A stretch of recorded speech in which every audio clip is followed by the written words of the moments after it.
Well, welcome back to the Kneady Homesteader channel. Tonight we are making cheeseburger pie. You guys, I don't think I've ever had such a request before.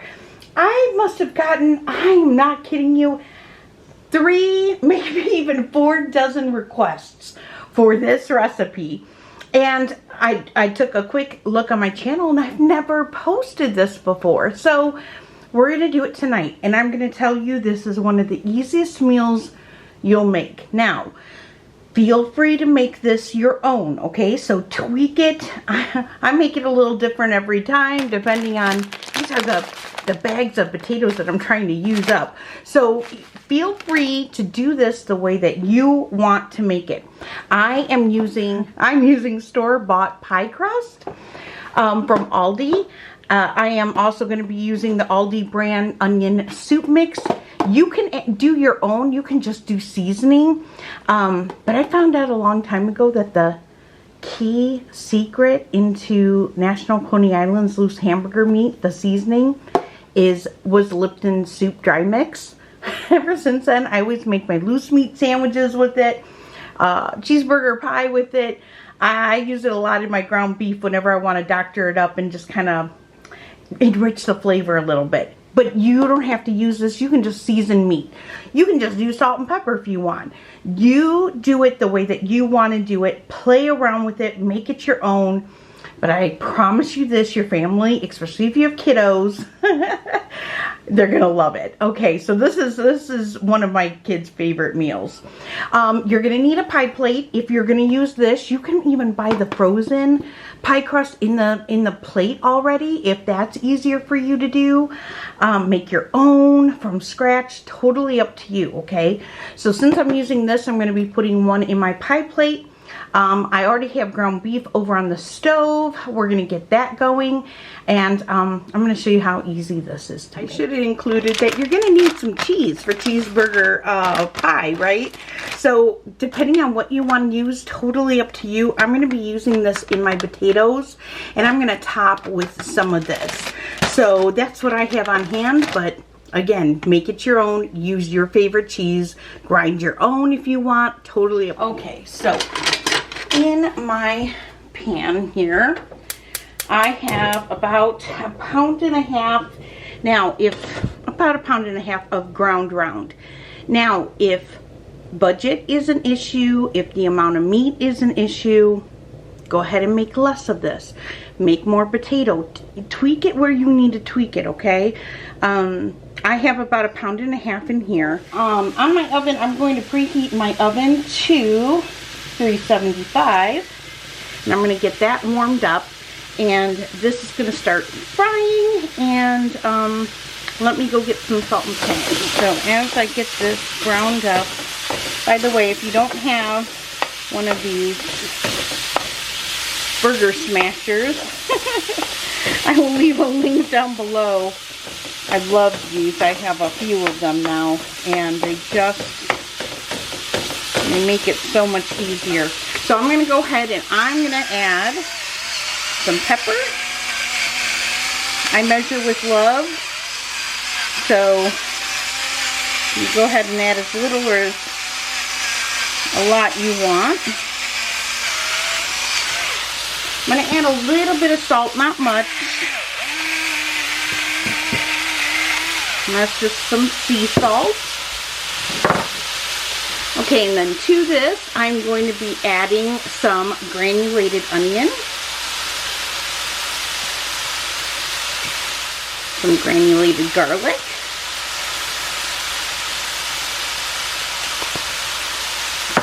now, if you don't want to use the Lipton soup mix or the Aldi brands of it, you can go ahead and use minced onion, okay? And I don't know if you know this or not. My older boys didn't know this, but if you take minced onion, you put it in a little dish, you add some water, and you rehydrate it. This is exactly what you use for McDonald's onions. This is it. So, but we want onion in here. Now, mine's going to be added when I add the soup mix.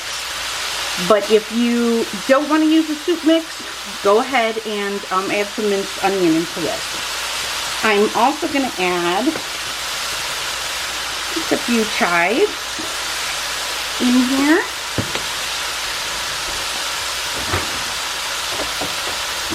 And then I'm going to add about a tablespoon or so of Worcestershire sauce. Oh my goodness, did I say it right? Some Worcestershire.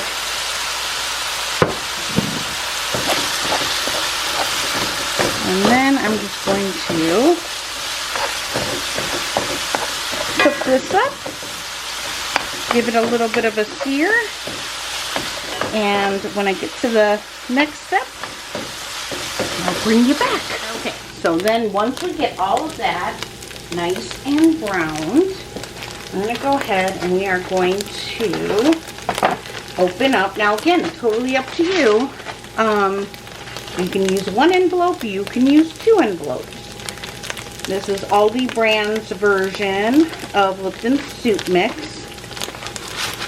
And I'm just going to put right over there. Like that. And sprinkle this one on. And then what I'm going to do is get some water.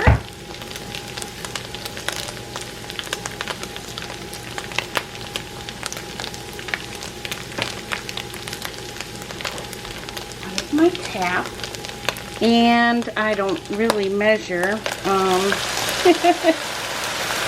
I had to guess, 1.5 cups of water is what we want to do now. Is we want to rehydrate these onions a bit and let this beef now kind of simmer in this liquid and get all that flavor, because remember there's like a bit of like a, let's say 2 cups. I'm going to add just a smidgen more.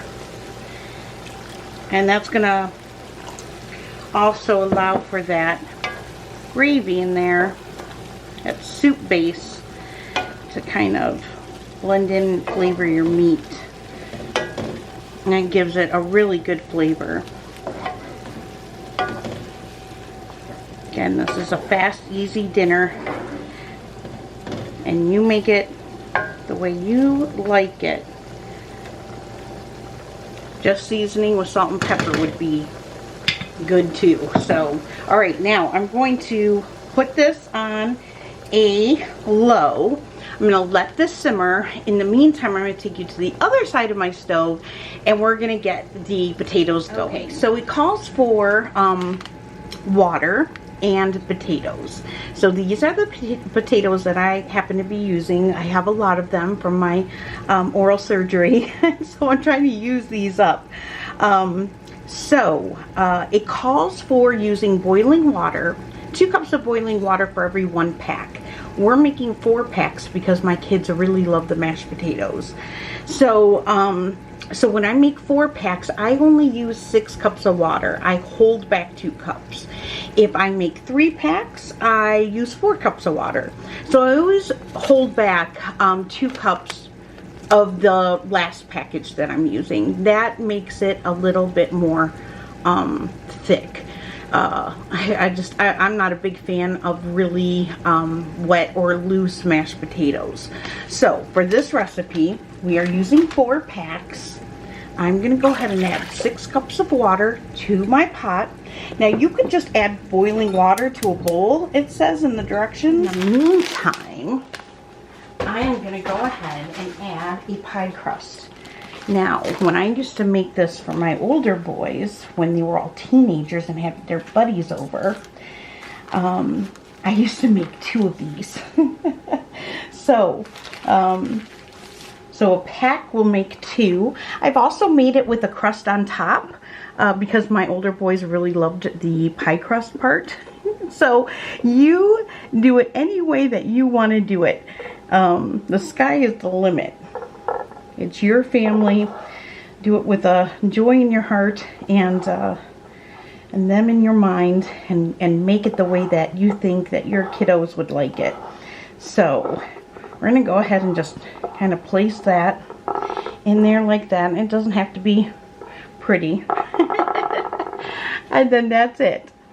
And of course, you can always make homemade if you want. This is quick. Quick and easy is the goal for tonight's dinner. In this water, I'm going to go ahead and I'm adding some of my home dried parsley.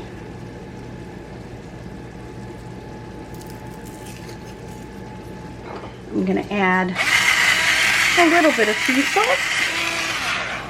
I'm going to add some cracked black pepper.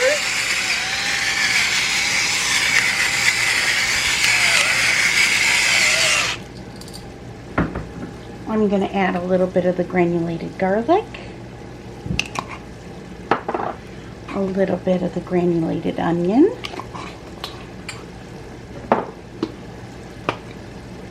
A little bit of chives.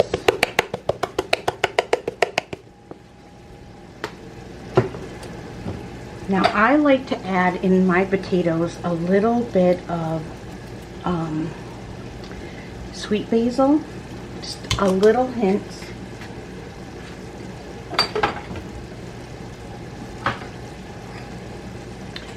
And I'm a Detroit girl, and we add paprika to everything. So I'm going to add a smidgen here of paprika. As our water starts to come up to a boil here, that's stirred. Okay, once we get it into a nice rolling boil like that, we're going to shut off the heat, and now we're going to go ahead and add all 4 bags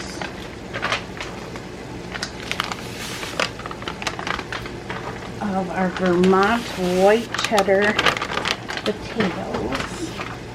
And then I'm just going to give this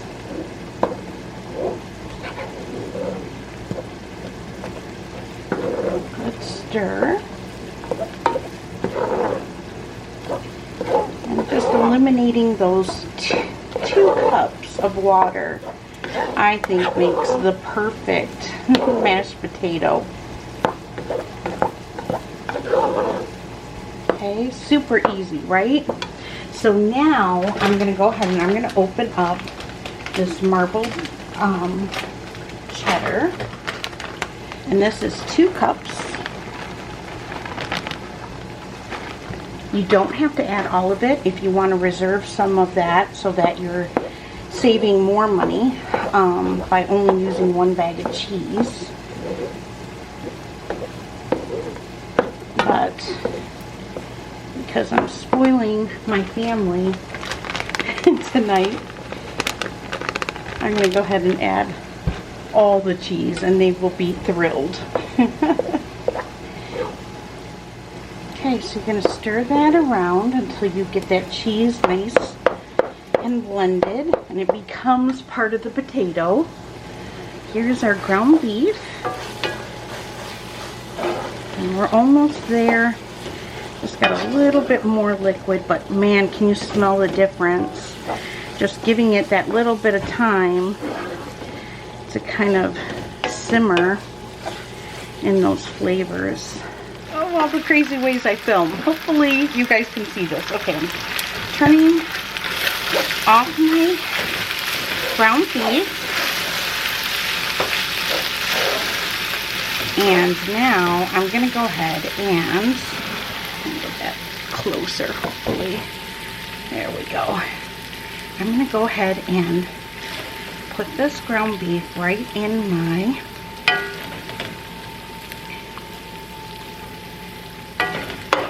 just ever so slightly still a little moist, which I like. If you want it drier, just cook it out a little bit longer.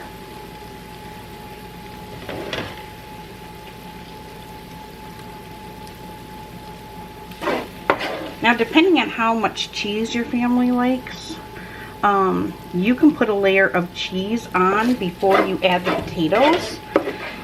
I don't do that just to save a little money. But you can definitely do that if you want. Okay, and then I'm just going to go ahead and fill up the edges, and then with the back of my spoon, I'm going to go ahead and press that all down. All right, now let's go add the potatoes. So now I'm going to go ahead and add the potatoes. Now I have made this with leftover taco meat before. I have made all sorts of flavored, because you know mashed potatoes you can just about do anything with them. The loaded mashed potatoes are really good. Adding bacon to this, if you have bacon, is really good.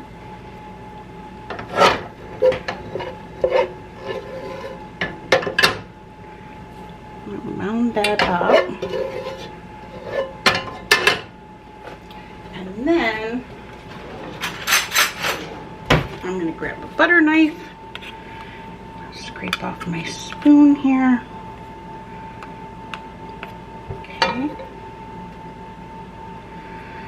Okay, and then I'm just going to go ahead and, just like the beef, I'm going to press it down in the edges.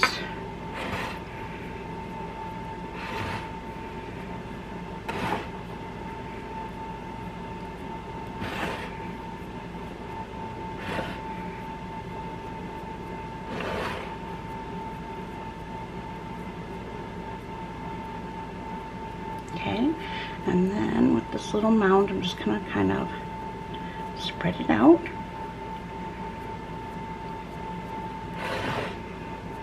But when we were tight on money and we were feeding 4 teenagers, a baby, my husband and myself, this was a huge money saver. You can make this, if you don't want to use instant potatoes, you can also, you know, make fresh mashed potatoes. This is also a great way to use your leftover mashed potatoes. If you have leftover mashed potatoes, say from a holiday, this is a great way to do it. Very similar to like a turkey pot pie after Thanksgiving. So this is just another way to use it. Okay, let's go over to the butcher block and we'll top this with cheese. Okay, I like to put it on a cookie sheet just in case any cheese falls off. It doesn't make a mess in my stove. And then what we're going to do is we are going to top this with some mild cheddar. Alright, and then once we get cheese on it, we're going to go ahead and I always add some fresh cracked black pepper to the top.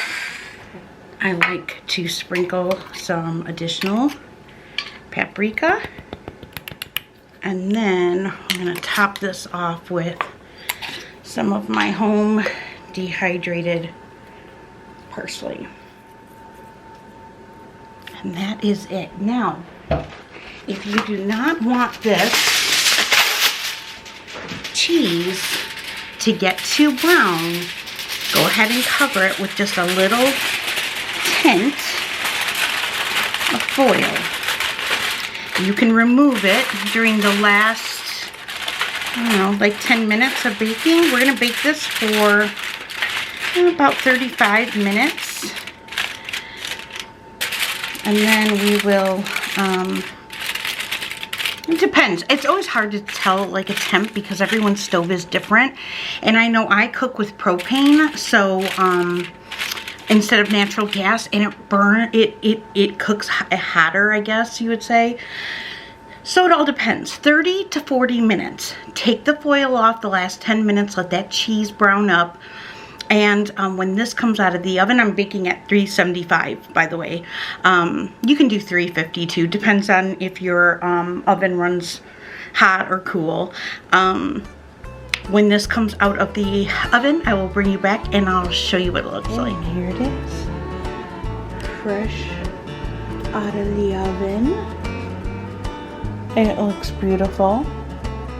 Right? Looks delicious. We've got home canned green beans over there being warmed up.